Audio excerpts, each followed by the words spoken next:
Buenas tardes, mi nombre es María Camila Sabogal Bustos y el día de hoy realizaré mi análisis respecto a la lectura de conflicto de leyes y reglas de colisión por Laura Victoria García Matamoros.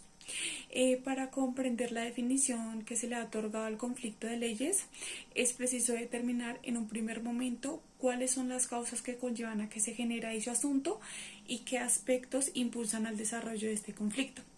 La ley se debe tener en cuenta como una expresión ligada con la soberanía que presenta cada Estado. Cuando hacemos mención a la soberanía, debemos tener en cuenta que esta tiene un carácter limitado y particular por cuanto es una característica propia de cada Estado. El papel entonces de la aplicación de las leyes debe encontrarse configurado con la soberanía de otros estados y su relación con los derechos o obligaciones que allí se definen.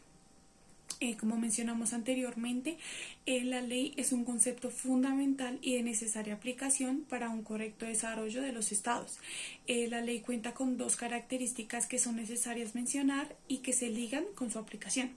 La primera de ellas es la permanencia que tiene la ley por cuanto es inevitable y de carácter obligatorio su aplicación en los sujetos que conforman el Estado sin distinción alguna, es decir, cuentan con un límite subjetivo al ser aplicada en todo el Estado y por aquellos que también que no pertenezcan a él, pero que deben obedecer a su aplicación.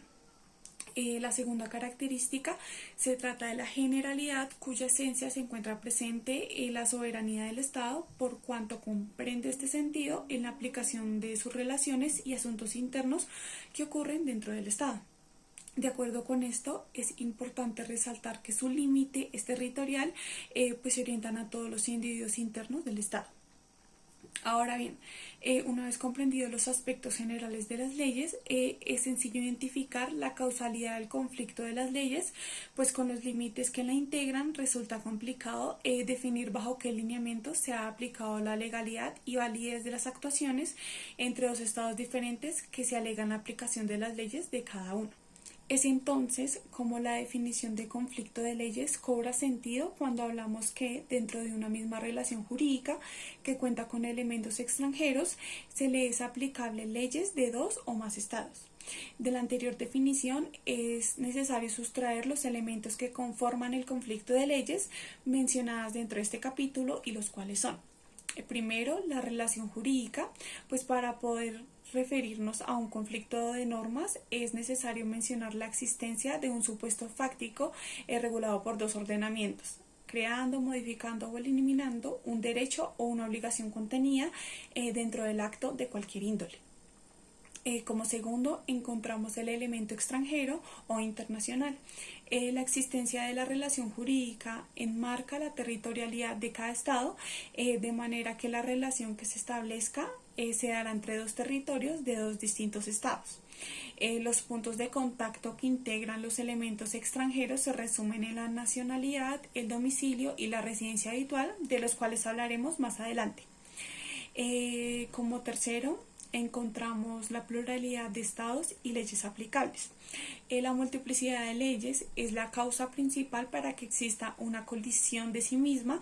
Es por esto que la existencia de dos estados independientes que contengan leyes materiales diferentes cuenta con la magnitud de un mismo campo de aplicación y generar con esto un conflicto de leyes dentro de una relación jurídica. Es decir, cada estado debe ser independiente en sus normativas, pues de no ser así resultaría fácil estar constituido en uno solo. Para seguir haciendo mención del conflicto de leyes, resulta determinante referirnos a las reglas que rigen este conflicto. El criterio que conforma la regulación de las normas se resume en el reconocimiento de la norma competente aplicable en el marco del derecho internacional, integrando los asuntos de carácter normativo, incorporación, punto de contacto, integración de hechos y consecuencias jurídicas. Este último elemento mencionado de consecuencias jurídicas cuenta con unas características necesarias de mencionar, como por ejemplo que se relaciona con la selección de la ley aplicable y que delimita el ámbito territorial de aplicación. La ley aplicable de la que se hace mención puede ser manifestada bajo un criterio positivo o negativo según la regla de conflictos que se le da a la normativa. Ahora bien, El rango que se le sea otorgado a la norma dependerá del sistema de aplicación, es decir, en el caso de que un estado de common law se encuentre regido, se verá reflejado en los precedentes judiciales, mientras que los estados de civil law, las reglas de conflicto se encontrarán definidas en las mismas leyes. Respecto a la localización dentro del orden jurídico interno, se ha evidenciado la controversia respecto a la naturaleza jurídica de las normas de conflicto, de si pertenece al derecho privado interno de los estados o si pertenece al derecho consuetudinario internacional y derecho transicional. El movimiento nacionalista del que hace parte la primera postura señala que la aplicación de la ley solo se puede dar en el caso en el que el juez identifique que su ley interna permite la adopción de una ley extranjera. Por otro lado, el movimiento universalista pretende principios comunes entre todos los estados. Los cuerpos normativos, como los tratados y las normas internas de los estados, son los que configuran un carácter actual y una base de las reglas de conflicto. Los estatutos y puntos de contacto son una temática que debemos proceder a analizar, pues los puntos de contacto es aquel que dentro de la relación jurídica determina el lugar cuyo derecho es el que gobierna en la relación, es decir, el punto de contacto que integra el elemento extranjero a tener en cuenta dentro de la relación jurídica. Al relacionarla con el derecho internacional privado, debemos mencionar que este derecho ha sido el encargado de agrupar las relaciones jurídicas pertenecientes a una categoría de la misma índole que permite definir el punto de contacto para la aplicación de las normas. Algunos de los puntos de contacto de mayor importancia dentro de las categorías jurídicas son la nacionalidad, la residencia habitual, el domicilio, la ubicación de los bienes, la ley del foro y ley de la autonomía. Los estatutos de los que se trata este asunto se dividen de la siguiente manera. El primero de ellos es el estatuto personal. En este se integran todos aquellos derechos y obligaciones ligados con las condiciones y capacidades jurídicas de todos los individuos. Es posible definir que las normas se relacionan con el Estado y las personas que lo integran.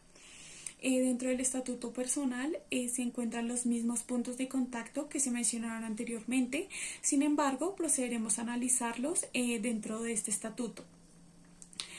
Primero encontramos la nacionalidad, la cual permite que al versar sobre asuntos personales, las leyes del Estado, del cual las partes son nacionales, serán aplicables para resolver las controversias, lo anterior permitiendo identificar el estrecho vínculo entre el Estado y sus habitantes nacionales.